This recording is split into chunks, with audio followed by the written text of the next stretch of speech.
Welcome to GNS Patna 1.0 है ना। आज हम लोग पढ़ने वाले हैं डेमोक्रेसी के बारे में। ठीक है, आज का टॉपिक है हमारा डेमोक्रेसी और ये उन बच्चों के लिए है जो क्लास 9th में है और या तो सीबीएसई बोर्ड से पढ़ रहे हो या तो बिहार बोर्ड से, है ना। सीबीएसई से पढ़ रहे हो या फिर स्टेट बोर्ड से, उनके लिए ये वीडियो फ़ायदेमंद होगा। हम लोग जो है एनसीईआरटी बेसिस पे ये बात करने जा रहे हैं कि डेमोक्रेसी क्या होता है, डेमोक्रेसी का ज़रूरत क्यों पड़ा, वैसे देश किसको हम कह सकते हैं डेमोक्रेटिक कंट्री, वैसे देश किसको हम कह सकते हैं नॉन डेमोक्रेटिक कंट्री। टॉपिक है डेमोक्रेसी, है ना। आखिर ये डेमोक्रेसी नीड क्यों हुआ, ज़रूरत क्यों पड़ी, है ना। इसका डेफिनेशन क्या है, हम लोग क्यों पढ़ने जा रहे हैं डेमोक्रेटिक और नॉन डेमोक्रेटिक का डिफरेंस। तो ये सब बातें जानने से पहले आपको ये समझना होगा कि आखिर डेमोक्रेसी होता क्या है। देखिए, कोई भी देश है, उस देश को चलाने के लिए, अच्छी तरीके से चलाने के लिए सरकार की ज़रूरत पड़ती है और सरकार दो तरह से काम करती है ना। सरकार दो फॉर्म की होती है ना। There are two form of government, है ना। First one is democratic government, है ना। पहला क्या है, डेमोक्रेटिक गवर्नमेंट, है ना। दूसरा होता है non democratic government, non democratic government. अब ये democratic government non democratic government का डिफरेंस पढ़ेंगे पहले। इसका एग्जैक्ट डेफिनेशन क्या होता है, हम कैसे सरकार को हम डेमोक्रेटिक सरकार कहेंगे और कैसे सरकार को हम नॉन डेमोक्रेटिक कहेंगे। तो देखिए, डेमोक्रेटिक गवर्नमेंट की अगर हम एग्जांपल लें, अपना भारत देश, हम लोगों ने चुनकर जो है, हम लोगों ने वोटिंग किया है ना। अगर हम बात करें प्रेजेंट मौजूदा सरकार की बात करें तो मोदी जी हैं सरकार में, बीजेपी है सरकार में, है ना, बीजेपी पार्टी है सरकार में। तो इन पार्टी को बहुमत मिला है, वोट ज़्यादा मिला है, बहुमत मिला है, तब जाकर के सरकार की गद्दी पर बैठा है। तो हम लोगों ने इसको इलेक्ट किया है। और कुछ ऐसे देश होते हैं जहाँ पे नॉन डेमोक्रेटिक गवर्नमेंट होते हैं। फॉर एग्जाम्पल मोनार्की सिस्टम, है ना। फ्रेंच में क्या था, मोनार्की सिस्टम था। तो फ्रेंच की अगर हम बात करें मोनार्की सिस्टम यानी कि राजतंत्र, है ना। वहाँ पे क्या होता है, जो राजा का बेटा है वही अगला देश का राजा बनता है, चाहे वो योग्य हो या ना हो, है ना। लेकिन हम लोग यहाँ पे डेमोक्रेटिक गवर्नमेंट में बहुत सोच समझ के, है ना, हम लोग वेल एडुकेटेड पीपल हैं, है ना, बहुत सोच समझ के जो है हम लोग क्या करते हैं, सरकार को गद्दी पर बैठाते हैं, है ना। तब जाकर के जो है, जैसे हमारा एग्जाम्पल के रूप में देखो मोदी जी की सरकार जो है ना।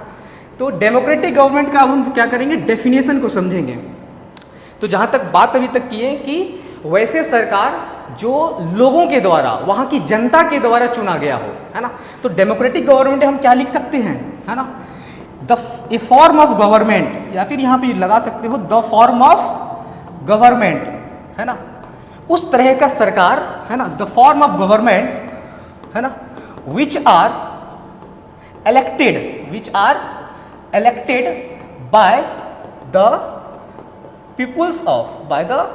peoples of या सिटीजन ऑफ, है ना, ऑफ दैट कंट्री, है ना। वैसे फॉर्म ऑफ गवर्नमेंट, वैसी सरकार, है ना, जो वहाँ के उस देश की जनता के द्वारा चुना गया हो, ठीक है, वैसे सरकार को हम कहते हैं डेमोक्रेटिक गवर्नमेंट। लेकिन बात यहीं तक खत्म नहीं हो जाती है, इसके बाद हम लोग फीचर्स पढ़ेंगे। फीचर्स का क्यों जरूरत पड़ा, होता क्या है, लगभग जो है 100+ कंट्री है, लगभग अप्रॉक्स वैल्यू की बात कर रहे हैं, लगभग 100+ बहुत ऐसे कंट्रीज हैं जहाँ पे क्या होता है, चुनाव तो होता है, लेकिन क्या सिर्फ चुनाव हो जाना, लोगों के द्वारा सरकार को चुन लेना, क्या हम डेमोक्रेसी कह सकते हैं उस गवर्नमेंट को? नहीं। कुछ ऐसे फीचर्स हैं जिसको मानक है कह सकते हो, कुछ ऐसे फीचर्स हैं जिसको निभाना होता है, जिसको फॉलो करना होता है, तब जाकर के हम कहते हैं कि ये सरकार जो है डेमोक्रेटिक सरकार है, डेमोक्रेटिक गवर्नमेंट है। तो हम लोग फीचर्स की बात करते हैं, तो हम लोग डेमोक्रेटिक गवर्नमेंट में क्या बोलते हैं, 4 फीचर पढ़ते हैं टोटल, है ना, एज पर योर सिलेबस, या फिर यूँ कह लो हम लोग टोटल जो है 4 फीचर्स पढ़ते हैं, ठीक है। हर एक फीचर्स को पढ़ने के लिए हम लोग कुछ कंट्री के बारे में स्टोरी को पढ़ाते हैं, है ना, पढ़ते हैं हम लोग स्टोरी के बारे में। जैसे कि अगर हम बात करें फर्स्ट फीचर की बात करें, है ना, पहला फीचर की बात करें, ऐसा डेमोक्रेटिक गवर्नमेंट में ऐसा क्या पहला खासियत होना चाहिए, है ना। तो उसके लिए हम लोग पाकिस्तान के बारे में याद रखिएगा कि पहला फीचर है तो एक देश के बारे में पढ़ेंगे, दूसरा फीचर 2 देश के बारे में पढ़ेंगे, तीसरा फीचर 3 देश के बारे में पढ़ेंगे और चौथा फीचर 4 देश के बारे में नहीं, एक देश के बारे में पढ़ेंगे, ठीक है। एक एक करके बताते हैं। पहला फीचर में हम लोग पढ़ते हैं पाकिस्तान के बारे में। किसके बारे में? पाकिस्तान देश के बारे में। हुआ क्या था, अक्टूबर 1999 में जो हमारा जो मिलिट्री था, मिलिट्री का लीडर था, सॉरी हमारा नहीं, पाकिस्तान का मिलिट्री लीडर है ना, ये थे परवेज मुशर्रफ। के थे? परवेज मुशर्रफ, है ना, परवेज मुशर्रफ, ठीक है। ये लीडर थे किसके? मिलिट्री के लीडर थे, या यूं कह लो जनरल थे। इसने क्या किया, अक्टूबर 1999 में, अक्टूबर 1999 में क्या किया, अपने आप को, है ना, इस देश का, इस पाकिस्तान का अपने आप को चीफ एग्जीक्यूटिव घोषित कर दिया, ठीक है। और उसके बाद इसने यहीं तक नहीं रुका, उसने जो है फिर क्या किया, अगस्त के महीना में 2002, अगस्त के महीना में, है ना, 2002 ईयर्स 2002 में इसने एक लीगल फ्रेमवर्क किया था। फ्रेमवर्क मतलब यहाँ कहने का मतलब क्या है, फ्रेमवर्क मतलब कॉन्स्टिट्यूशन, संविधान का कुछ बदलाव करना, है ना। तो लीगल फ्रेमवर्क किया था और इसमें क्या बदलाव कर दिया कि ये जो नेशनल असेंबली था और जो स्टेट असेंबली था, इन सब का जो पावर है वो किसको दे दिया, एनएससी को दे दिया। और एनएससी का लीडर खुद कौन था, जो मिलिट्री का लीडर था, परवेज मुशर्रफ। तो अब ये बात को सोचिए, जिसने वोट किया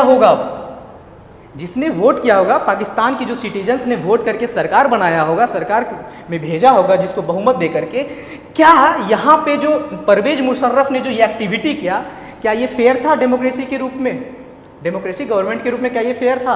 क्या लोगों ने परवेज मुशर्रफ को चुना था? नहीं। तब यहाँ पे हम लोग बात करते हैं कि पहला फीचर क्या होना चाहिए। पहला फीचर ये होना चाहिए डेमोक्रेसी का कि जो भी डिसीजन पावर मेकिंग होगा वो किसके पास होना चाहिए, जिसको जनता ने चुनकर सरकार में भेजा है।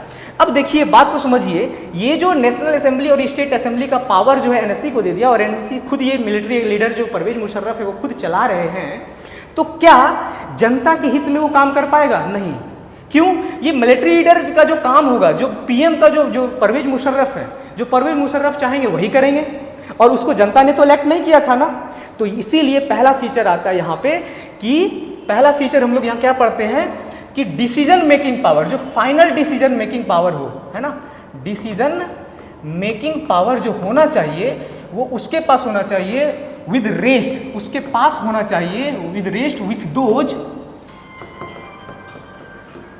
सेलेक्टेड बाय या elected by the people of that country, ठीक है। अब हम लोग अगला जो है पढ़ेंगे सेकेंड फीचर। इसमें भी हम लोग दो कंट्री के बारे में बात करेंगे, चाइना के बारे में और मैक्सिको के बारे में। कुछ चेंजेस यहाँ पे देखेंगे कि चाइना वाला कैसे जो है यहाँ पे पार्टी को इलेक्टेड, मतलब कैसे वोट यहाँ पे होते था, वोटिंग कैसे सिस्टम था, है ना, किनका अप्रूवल लेना होता था, किस पार्टी का अप्रूवल लेना होता था। फिर मैक्सिको के बारे में हम लोग पढ़ेंगे। तो हम लोग सेकेंड फीचर नेक्स्ट वीडियो में पढ़ेंगे। तब तक के लिए धन्यवाद।